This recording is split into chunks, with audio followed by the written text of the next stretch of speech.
Good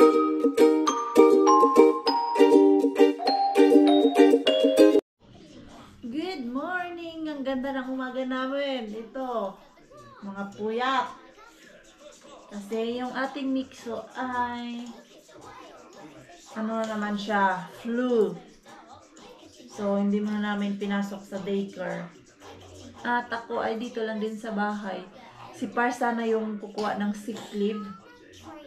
Kaya lang, he's been working tapos 10 hours at after ng hard days na yon ay magbabantay ng bata. So, paisip ko na ako na lang muna. Pero bukas ay day off niya at kung yung aking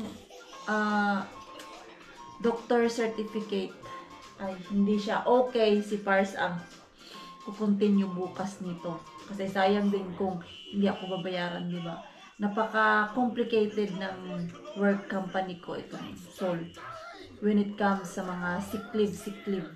Hindi gaya kay Pars ba na tawag lang siya diretso doon sa boss niya ay okay na. Ayun, 35.5 lang naman. Kaya lang, mainit siya. Baka hindi pa lumalabas yung init. Hindi ko pa binibigyan ng gamot. Dahil hindi naman daw sakit ang ulo niya. Ano lang, yung sipon at ubo. Pero yung sipon niya, yun yung time na hindi namin nabigyan ng allergy medicine niya kasi naubos. Hindi pa ako nakabili ulit. So mamaya lalabas kami para bumili ng kanyang gamot. Ngayon pa talaga nagka-energy si Maring Queenie. Kanina umaga, yung kulang ka sa tulog dahil si Mixo, ubo ng ubo kagabi. Hindi ako makatulog ng maayos. Kanina, sakit ulo ko. Tapos nag-try ako mag-nap. Itong maliit na bata na to, hindi man nag-nap. Sumakit na lang, mas lalong sumakit yung ulo ko higa doon sa higaan. Tapos try matulog. Hindi ako makatulog sa ubo niya ba. Alam mo yung konting paghut niya ng ubo. Nagigising ako, hindi na ako makabalik tulog. Tapos gusto ko pang matulog, di ako makatulog. At ito ngayon, punta kami ng pharmacy. Bilhan ko siya ng gamot. Daan muna kami ni Mixo dito sa Goodwill dahil sa darating na weekend. Kaya atinan kami ni Ate Julie na event. Kailangan naka-formal at wala akong mga ganyang klaseng damit. So maghanap tayo dito sa Goodwill. Sana meron akong makita dito. Mga ganito naman yun. Copyright ng Maring Queenie nyo dito. Off ko muna kasi sayang video natin. Come na Mixo.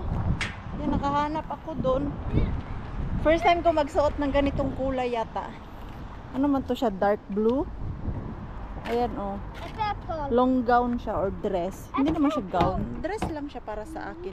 Diba kasi pag gown is, diba pag gown talaga is yung bonggang gown. Ito simple lang yung ano niya, design. Pero gusto ko yung tela, bagsak na bagsak. Yan siya oh. At hindi madaling makunot. Magaan siya sa katawan ba, hindi mabigat at hindi makati. Okay, we go na to buy your medicine. Dito kami sa pharmacy and Mixael ha, oh. Cover, you do like that. Yeah, if you cup. Ang tinuruan, lagi namin sinasabihan na pag umuubo siya, ganyan siya para hindi makahawa. Dito kami sa pharmacy. Mag-ask ako ng gamot para sa kanyang ubo. Ayan. Morning. Hei, minä tarvin yskalääke hänelle. Lapselle? Joo, hänellä on kuiva. Kuiva. Minkä ikäinen? 4-vuotias. Joo. Kysytään tuolta, kun vapautuu farmaseutti, niin pystyy paremmin neuvomaan. Okei. Lääkkeisiin liittyvissä. Ayan. Antay lang daw muna. Mag-ask daw siya dun sa farmasya. Uy, don't do that. Don't touch it. Ayan. Ito meron na honey flavor daw to, sabi ng pharmacy, sabi ng pharmacian. Ayan, pwede na daw 4 times a day. Okay, bigyan ko nga agad si Mixo. Tapos yung kanyang allergy medicine ang isang binili ko. Let's take that medicine now, Rakas. That one? No, that also this at home. This one. Ha? This one. Ay, mahulog man ang atong mga Mars and Pars. Okay. This one. Kasi meron na siyang cup. Cover ba? Don't cup to my face. Kaya mutakod po na sa ako. Ano nga yun? Ikaw naman. Ano? Asa man yun? Lapset uli bota 5 ml. 4 times a day pala to. 12. So lapset. 5 ml.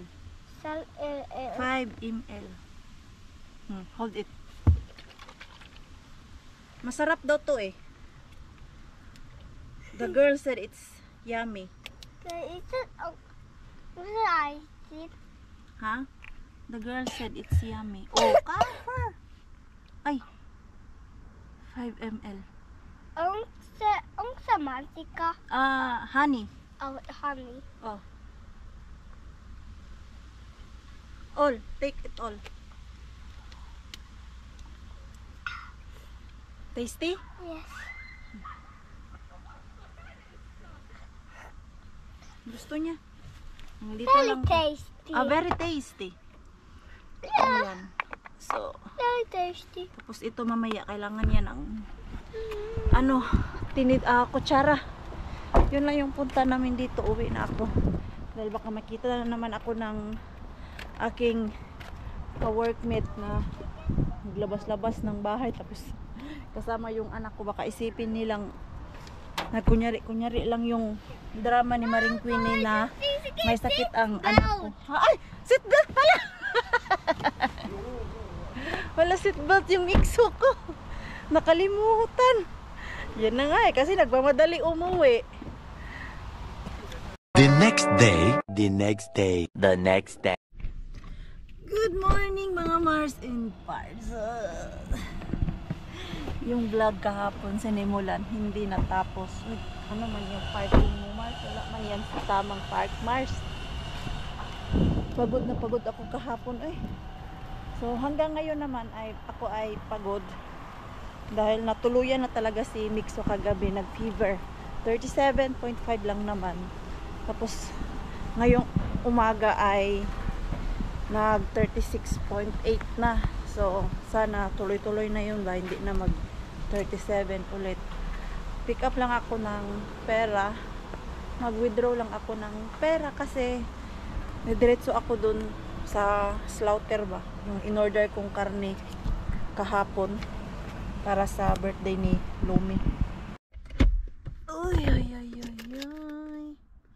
Asan pala yung aking hindi ko pala nailagay dito. Naalala ko may cash pa ako dito sa sasakyan. Doon pala yun sa bag na ginamit ko kahapon. But it's okay. Tama lang naman yung aking bit-bit. Naisip ko lang baka wala silang coins. Minsan kasi walang coins. O di kaya minsan ako yung may kulang dito. Hoy! Hindi pa ready yung order ni Maring Queenie. Sabi niya, antayin ko pa daw mga 20 minutes. Sabi ko, hindi pwede kasi pupunta pa ako ng work. Bakit hindi pa ready? Kaya alam naman nila, lagi ko sinasabi na 8:30 akong pupunta dito. Baka hindi nila naalala, nakalimutan. Mga 10 minutes, 15 minutes pa tayo dito. Inantok si Maring Queenie, kakantay dun. Sana ay yung binigay nilang ground meat sa akin ay tama. Dito kasi ako umorder ng panglumpia Shanghai ko ba. Dahil pwede akong mag-request na medyo may taba-taba. Dahil pag doon ka sa shop talaga bibili, ang fats noon is nasa 5% lang, 10%.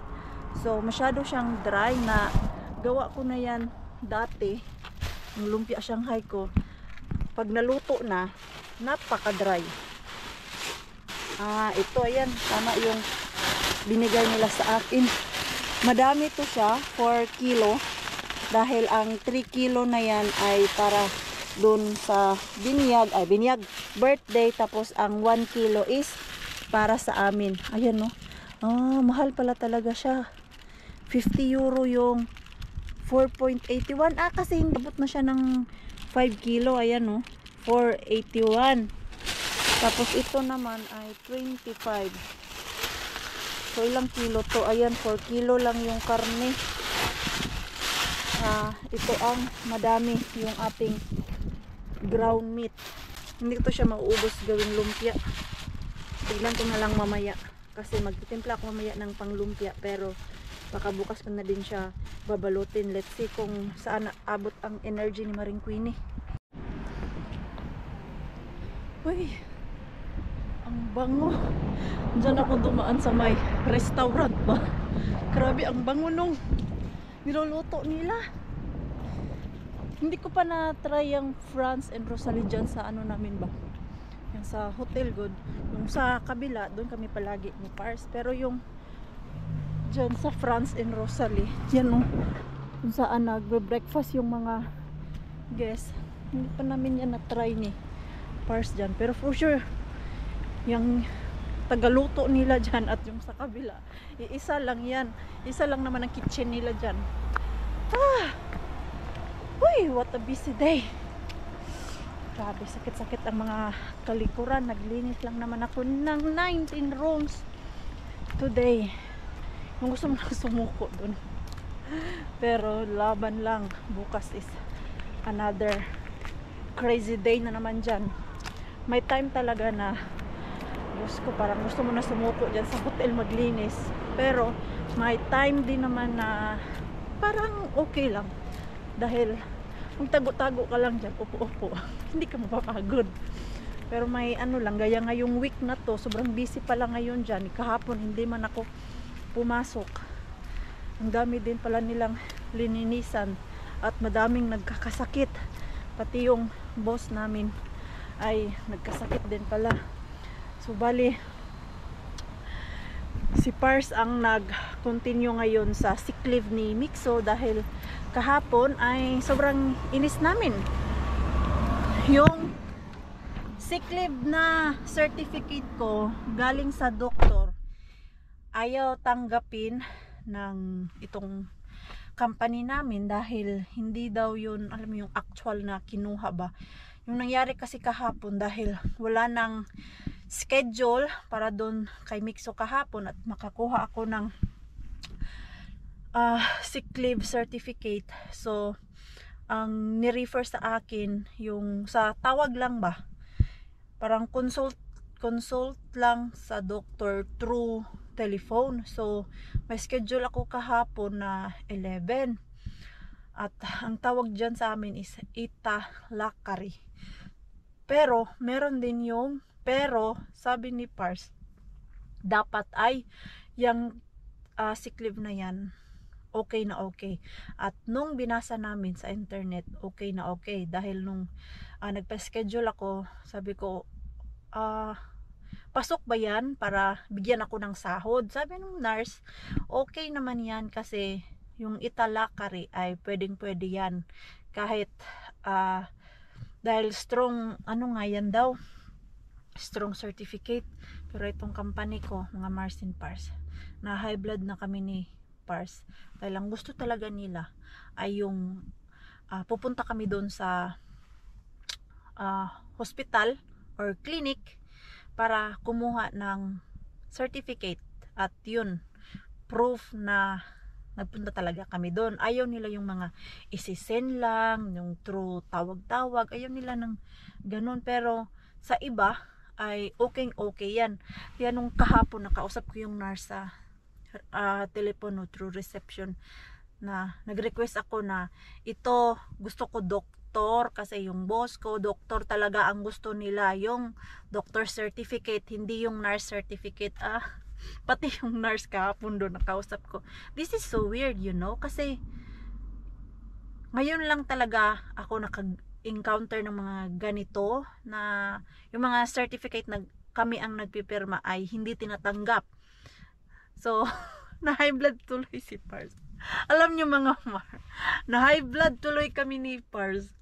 Alam niyo yung super maarte tong na to when it comes to sick leave at alam naman nila na sobrang hirap makakuha ng doctor's appointment basta flu lang ang sakit mo. Okay lang sana kung alam mo yung nahihirapan ka na huminga dahil pwede ka doon sa emergency room.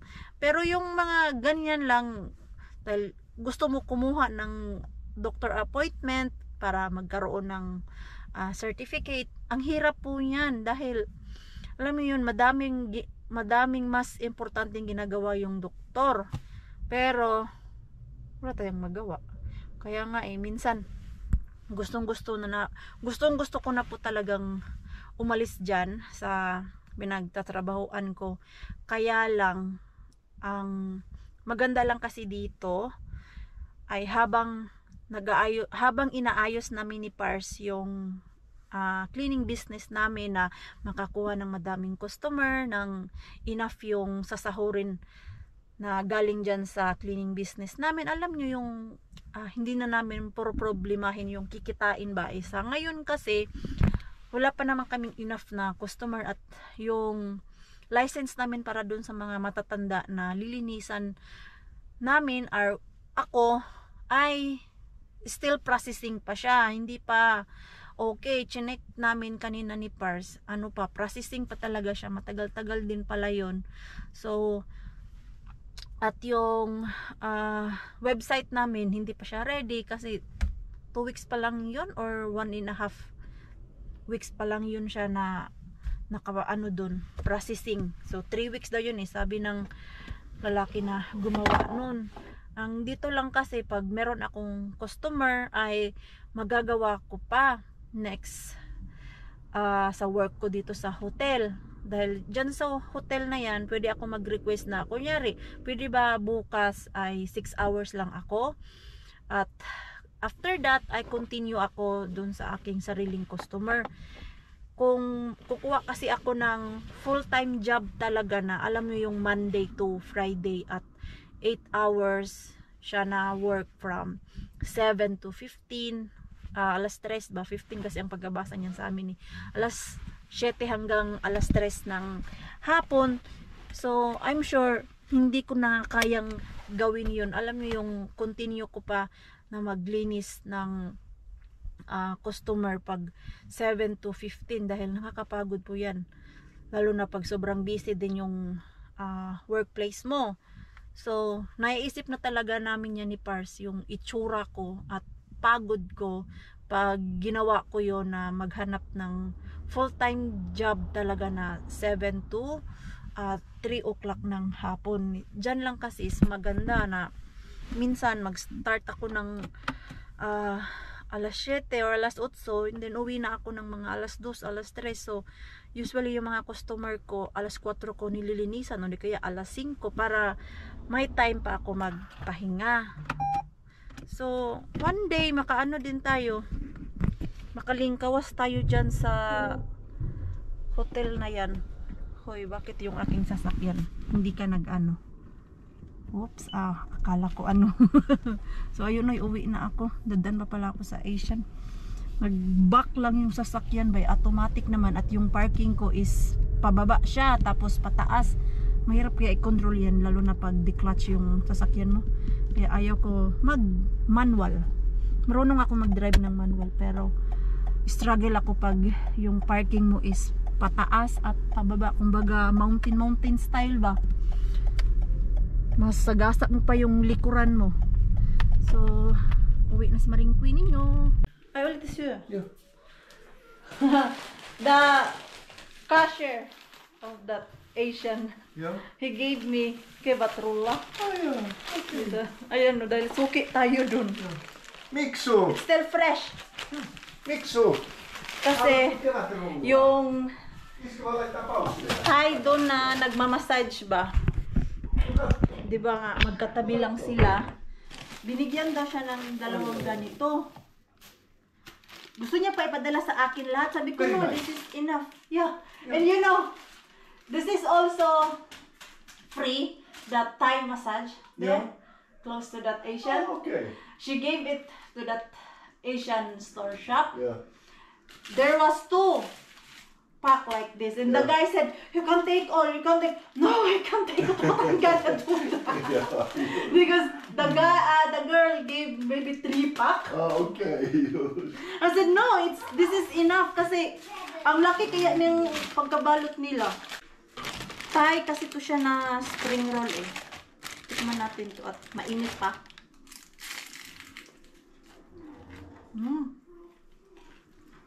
Masarap.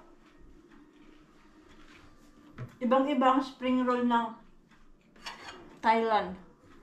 So yun sa kanila, nilalagyan ng bihon. Ano, may bihon siya sa loob. Diba yung atin? Ano lang, meat and vegetable.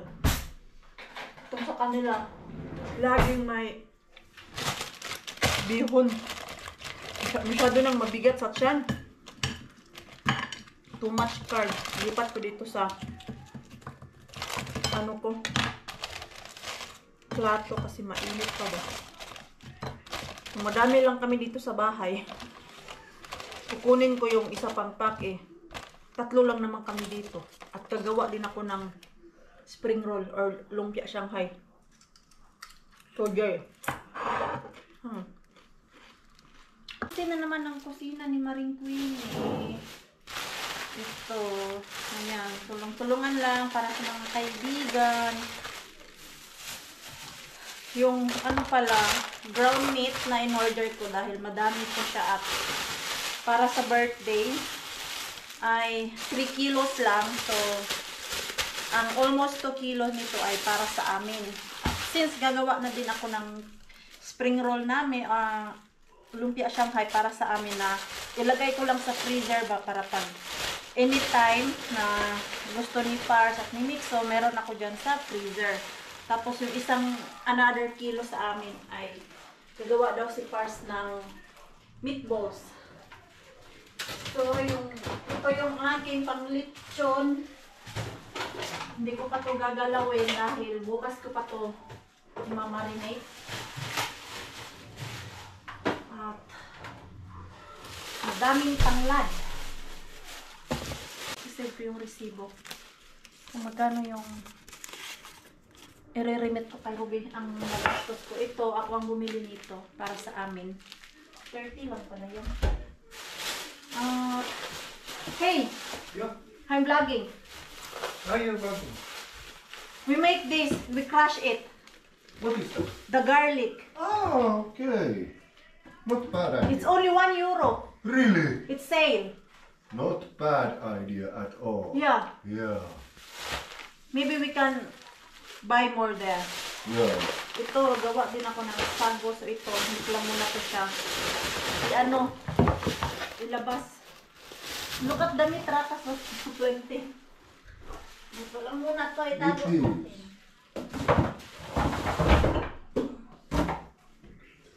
So, you gonna make meatballs? Yeah, I will. Okay. 1 kilo for you and then 4 kilos gagawin kong lumpia. Anuhin ko muna to. Yung i-crush ko ang garlic para isang ano na to siya. Gawa na lang ba? Yan, madali ang work. Kasi si Maring Queenie. Yeah, ito yung sinasabi ko po sa inyo na minsan ang daming ginagawa ni Mars. Wala na talagang time pumunta ng dumpster. Kakasakit pa yung ating mixo. Sabi ko naman po sa inyo, pag meron akong time, pupunta ako dun. Pero pag hindi kaya ng aking oras ay hindi po talaga ako pupunta kasi grabe yung pagod sa akin ba, alam nyo yun, hindi naman po tayo robot para maging robot-robotan. Pagod ka na nga, lumalaban ka pa. Ito, kakrush ko lang to siya ng sobrang pino-pino. Ilalagay natin dun sa jar at lagyan natin ng oil. Ang tanong kung meron kaming madaming oil. Ganito po kadami yung aking €1 doon na garlic. Kumuha na ako nung buong garlic na hindi pa siya na pack ba. Ito kasi is peeled garlic na siya. Dahil parang paano na siya ba, pasira good. Galing sa freezer tapos tinanggal niya, medyo nagtubig. So binibenta niya na lang ng 1 euro eh. Okay pa naman siya. At ito, lalagyan natin to ng mantika mamaya. And correction po pala, hindi pwede ang olive oil dito. Kasi dati nung nakakuha ako ng madaming garlic sa dumpster at ginanito ko din siya. At advice ng mga Mars natin na olive oil daw ang ilagay ko para mas healthy. So ginaya ko po yung sabi nyo na olive oil. Ewan ko, pero sa akin hindi ko po gusto yung olive oil dahil sinisip-sip ng garlic yung olive oil. Pag ganyan ko, dry na dry, wala oil, wala talaga. Medyo ano lang siya, yung oily pero nasip ng garlic, hindi gaya ng normal oil ay andyan yung oil na pre-preserve siya ba, hindi siya nalalata. So yan yung aking nakita dun sa olive oil. Parang kunti lang ang fats nito ah. Ano kayang part ko? Porsan paistiyaw hilia. Walang nakalagay kung anong klaseng part ng pork. Dahil yung binibili ko is siya, kung andun yung lalaki, parang wala yung amo dun. Pag yung amo ang andun, alam mo kung anong ang ibibigay sa akin, yung part ng tawag niyan, leg ng baboy kasi yun yung madaming taba. So ito ay kukuha ako para sa meatballs ni Pars. So ito 50 euro siya and almost 5 kilo. So di-divide ko mamaya yan kung magkano ang babayaran ni Ruby. Hindi naman 50 euro ang lahat ibabayad ni Ruby sa akin. Ayan, kailangan lang ng madaming 1 kilo. Grabe. At dadami pa to pag nilagyan ko na to ng mga carrots. Diba? Ang dami na pala ng 1 kilo. Ayan. So, ito yung pang ni Pars. Pang meatballs. At ako ay magtitimpla na para sa ating spring roll. Wala, ang dami nito. Pinababa ko na kay Pars tong catering tray dahil hatid ko to kay Ruby. At ako ay didiretso sa gym. Hindi ko pa nabalot yung aking lumpia but I want to do workout first. Ayan, oh. Ito. Mga hindi pa nagamit. Medyo matulis to ba? We don't have any onion. There is onion. Hey, the onion is there. I put in cabinet. There. Ruwa kakapi.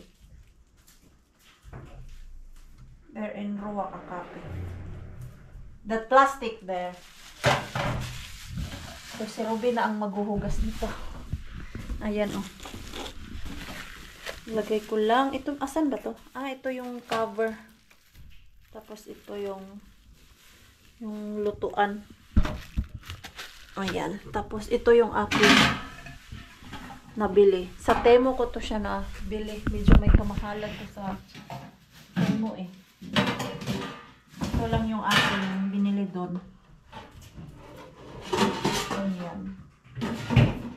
Kaya lang, ito ay medyo mababa. Yung aking, ganyan siya. Pero, okay na siguro yun. Bili pa ako nito ng isang set. Pero, double na siya. Yung nabili kasi ng aking pinsan ay single. Hindi ko na sabihan na ang piliin niya is yung double. Ganito, para madaming mailagay ba. Ito, 4 na tray ang meron ako. So, bali, 4, tama ba? 4, and then yung isa, ayan. So, 4 na ulam at may 2 pa. Tama ba? Naguguluhan sa Maringguini sa pagbibilang. Yan o. Bagong-bago pa. Hindi pa na tanggal yung mga plastic. By the way, si Ruby na. Ikaw na, Ruby, mag ano nito. Mag tanggal. Ayan. Dahil busy ako. Para may gawin ka. Charot. So, lagay ko. Kailangan ko kunin yung aking isang tray doon na doon ko nilalagay lang para isang bit-bit lang ako. At itong paa niya medyo matulis. Ay, labas na tayo. Dito galing si Viennan. Nagpatulong siya. May hindi siya alam paano i-operate yung kanyang iPad. So, isang deep fryer lang pala ang andito dahil yung isa ko ay andun sa bahay ni Yane, pero baka bukas pupunta kami doon. May kukulit din kami yung kulina ni Mixo, yung palaruan ba, gagamitin namin. So, ayan yung aking ihahatid doon. Kay Ruby, baka sa baba ko lang din to iwan. Let's see. Kasi sila lang dalawa ng lumi doon sa bahay nila. Masyadong mabigat yung tray. Iwan ko muna dyan sa may door. I-drive ko ng mas malapit ang sasakyan. Kasi nakakatanggal ng mattress, girl. Ay, salamat na wala yung antok ko kanina kasi antok na antok ako. Ako ay lalabas na si Pars doon gumagawa ng meatballs. Food namin. For how many days? Asa na si Inday, Ruby? Ihulog niya lang daw ang susi kasi tulog na si Lumi. At ipasok ko lang daw doon sa kanilang garage ang mga iiwan ko. I'm home. What you are eating, nak? Ah, cereal. Cereal pala yung kinakain niya. And soon you will go to sleep na, ha? Okay? Ayan, yung aking lumpia wrapper, binalot ko dito sa cloth dahil binuksan ko siya kanina. Nag-try ako ng isang lumpia. Ayan, medyo malaki to, hindi maganda. So, mag-wrap na tayo. Ito yung mabuksan ko, unahin ko yan. Dahil yung galing kay Ruby na wrapper ay medyo matigas pa. Kailangan ko na simulan to para ako ay matapos. Ha? Yo, short time you can watch and then you go to sleep. Did you take a nap today? Yeah. Did you? Ja. Ah, Jag yeah. Varje He sleep? Ja. Okay. Good. Buti naman at natulog ng nap time. Kasi pag ito hindi nag-nap time, ako ay mahihirapan. Dito ko ilagay yung aking mga nabalot na. Kasi hiwain ko pa naman yun. Ayan. Meron akong sinubukan. At ilalagay ko siya sa plastic ba? Parang i-pipe mo na lang. Parang hindi na ako magkandos ng kandos. And it's easy. Ayan. Kaya meron akong isang binuksan dyan. Kasi sinubukan ko. Ayan o. Plastic lang to siya. Plastic bag. Ayan, pero try natin mamaya. Kaya lang yung ano ko, butas ay medyo malaki. Hindi maganda. Yahoo! Ako ay malapit na. Malapit nang matulog. So, hindi ko ito matapos lahat kasi ang dami. Almost 4 kilo to yung nilumpia ni Maring Queenie. At ilan na ba yung narap ko? Ang dami-dami na din to eh. Kaya lang, ang lagayan ko nito. Sana magkasya ko dito kasi ang dami eh. Ito na yata lahat para sa birthday. Yung natira doon is para sa amin na yun. Bukas na ako magtotal kung magkano ang i-share ko sa karne ngayong araw na to.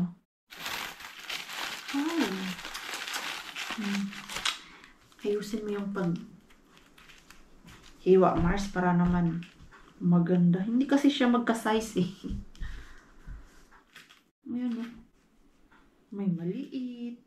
May malaki. Ang ganda talaga nito. Yung ganitong technique ba? Nakita nyo na po to. Yung ilalatag nyo lahat yung lumpia wrapper. Tapos, ganyan nyo na lang. Kaysa yung isa-isa. Ang tagal matapos. Ito, mabilis lang. Nagprito na nga ako eh. Nag-free taste. Quality control. Masarap yung lasa. Tama lang daw yung lasa. Sabi ni Pars natin. Hindi ko na to siya nabilang. Kailangan bilangin ko to. Para malaman natin kung gaano kadami ang nagawa ko ngayon. 2, 4, 6, 8, 10, 12, 14, 16, 18, 20. Ayan. Sukat-sukat muna tayo para perfect siya. Maganda pagkahiwa. 20, 22, 24, 26, 28. Abot siguro ito ng 20. 20. 100 yung nabalot ko ngayon. Dahil yung isang malaking pack na lumpia wrapper, ang laman nun ay nasa 30 pieces. Si Mixo natin, natulog na. Nalaki naman ito eh. Okay na yan para malusog yung ating lumpia. Ito naman, tatlong slice. Oh, bukas na naman. Hindi ko pa tapos. Nakabalot na ako ng 117. So, bukas ulit. May wrapper pa naman. Ako ay matutulog na kasi oras natin mag-alas 11 na. Okay lang yan. Kaya nga, ngayon ko siya binalot para hindi ako magkarak-karaba. Alam mo yung pag, on the spot ka magbalot ng lumpia. Nakakaano kaya? Yung nakakapagod. Kasi kinabukasan may gagawin ka pa, di ba? At least sa Biyernes wala na akong gagawin. Pinaluto ni Ruby sa akin for birthdays yung lumpia, yung sago, tapos lechon, yun lang. Tapos the rest ay sila na. Okay, try muna ako ng buhok kasi higa na ako sa bed kung asan si Mixo. Tabihan ko na siya. So, yan ko na po yung ating vlog. Maraming salamat po sa walang sawang pagsuporta sa channel namin at sa mga bago pa lang po dito. Welcome po, and please don't forget to subscribe and click notification bell para po updated ka sa ating next video. Kung nag-enjoy naman po kayo sa ating vlog today, please like, comment, and share this video. See you po sana po yung good night po sa inyong lahat.